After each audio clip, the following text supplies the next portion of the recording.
Dimanche dernier, le candidat à l'élection présidentielle Jean-Luc Mélenchon Superstar a fait une grande première. Il a organisé un meeting à Lyon où il était en chair et en os et en même temps il procédait à une captation pour qu'on le voie en direct à Paris sous la forme d'un hologramme. Hologramme qui devenait donc un ersatz de Mélenchon, une pâle copie. Et quand je dis pâle, c'est vraiment pâle, vous voyez, même carrément translucide. Attention, pâle copie de Mélenchon ne signifie pas Benoît Hamon. Si Benoît Hamon est effectivement une pâle copie de Mélenchon pour l'instant, ne vous inquiétez pas pour qu'au prix de quelques ralliements et de quelques bons soutiens de l'appareil socialiste, la copie ne s'affranchisse franchement de son modèle, si c'est pas déjà fait d'ailleurs.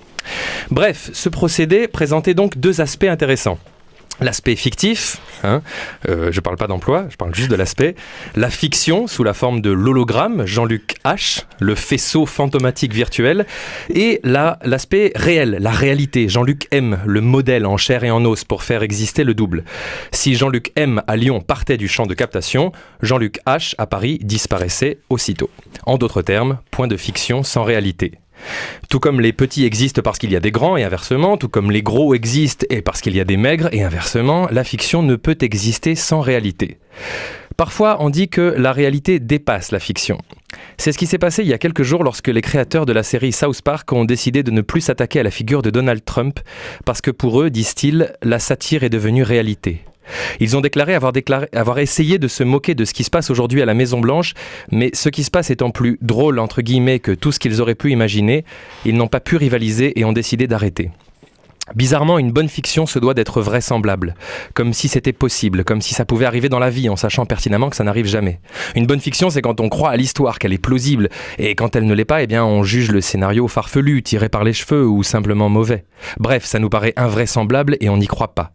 Et paradoxalement, quand des choses réelles nous paraissent invraisemblables, on a du mal à y croire et on ne les intègre pas ou très difficilement dans la réalité. Bon nombre d'entre nous ont toujours du mal à réaliser que Donald Trump est bel et bien le 45e président des États-Unis. Dans une satire, c'est précisément l'écart entre la réalité et la fiction qui est important.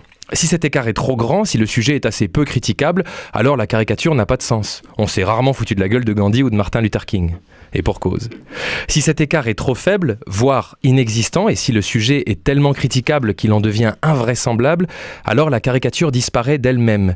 Comme si le vrai Trump donnait tellement d'importance à la caricature qu'on pourrait faire de lui, qu'il avait décidé de s'en attribuer, voire de s'en arroger les codes, de l'incarner lui-même et de pouvoir tuer toutes les nôtres et les critiques qui vont avec. Nous avons besoin de cet écart entre la réalité et la fiction, de ce décalage pour que nous puissions avoir l'espace, la marge de manœuvre d'en rire. Quand on découvre des comportements blâmables ou des phrases chocs prononcées en privé par des personnalités politiques, eh bien, les imitateurs, les caricaturistes, les journaux satiriques s'emparent de ces informations et nous livrent généralement leurs meilleures moqueries pour notre plus grand plaisir. Parce qu'à la base, c'est fait en loose day, c'est pas fait pour être mis au grand jour et quand ça sort, on est satisfait d'avoir été mis au courant de quelque chose qu'on n'aurait jamais dû savoir et de cette satisfaction naît le plaisir d'en rire. Je ne m'étendrai pas sur les exemples qui foisonnent en ce moment avec l'affaire Fillon et les emplois présumés fictifs, oserais-je dire fictionnels pour l'occasion, de son épouse et de ses enfants. Mais quand c'est affirmé en public, assumé et sans sourciller, je parle plus de Fillon, là c'est une autre affaire. Comme le cumulard Vauquier, président de la région Rhône-Alpes et député de la Haute-Loire, qui a atteint son plafond d'indemnité de 8 230 € bruts par mois et qui réclame aujourd'hui une hausse de ces mêmes indemnités de 1 000 à 1 500 € afin d'éviter, selon un proche à lui, je cite, de dormir dans la bagnole. Comme Alain Minck, soutien de Macron, qui a estimé la semaine dernière que l'affaire Fillon ne serait sûrement pas sortie si les députés étaient mieux rémunérés. Quand paiera-t-on décemment le métier politique, avait-il osé demander en préconisant que les parlementaires devaient percevoir au moins 10 000 € mensuels. Ou comme Gérard Collomb, maire de Lyon et autre soutien de Macron, qui avait avoué une semaine auparavant vivre un vrai cauchemar parce qu'il était tombé à 4 000 € par mois. Là, la blague se suffit à elle-même et nul besoin de s'échiner à en faire une caricature. Le travail est pré-mâché, mâché et livré clé en main. Encore une fois, c'est tellement gros et invraisemblable qu'on n'y croit pas. On se dit, bah non, c'est pas vrai, ils ont pas pu dire ça.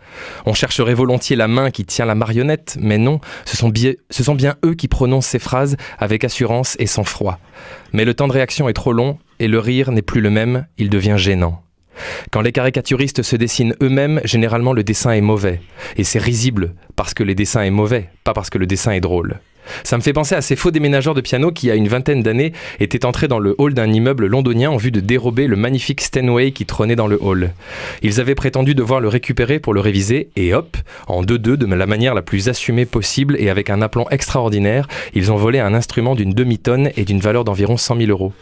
Là, l'uniforme est différent, ils sont en costume cravate sur mesure, mais leur procédé est identique. Ils arrivent avec leurs gros sabots, les plus gros possibles, ils nous embrouillent vite fait mal fait, et ils se tirent avec la caisse en nous laissant comme deux ronds de flanc.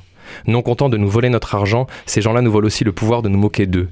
Et ça, c'est pas de la fiction, c'est la réalité. Triste réalité, c'était Lucas Lemoff, il revient le mois prochain et en ce moment, Lucas Lemoff a plutôt la rage. Merci Lucas, à bientôt.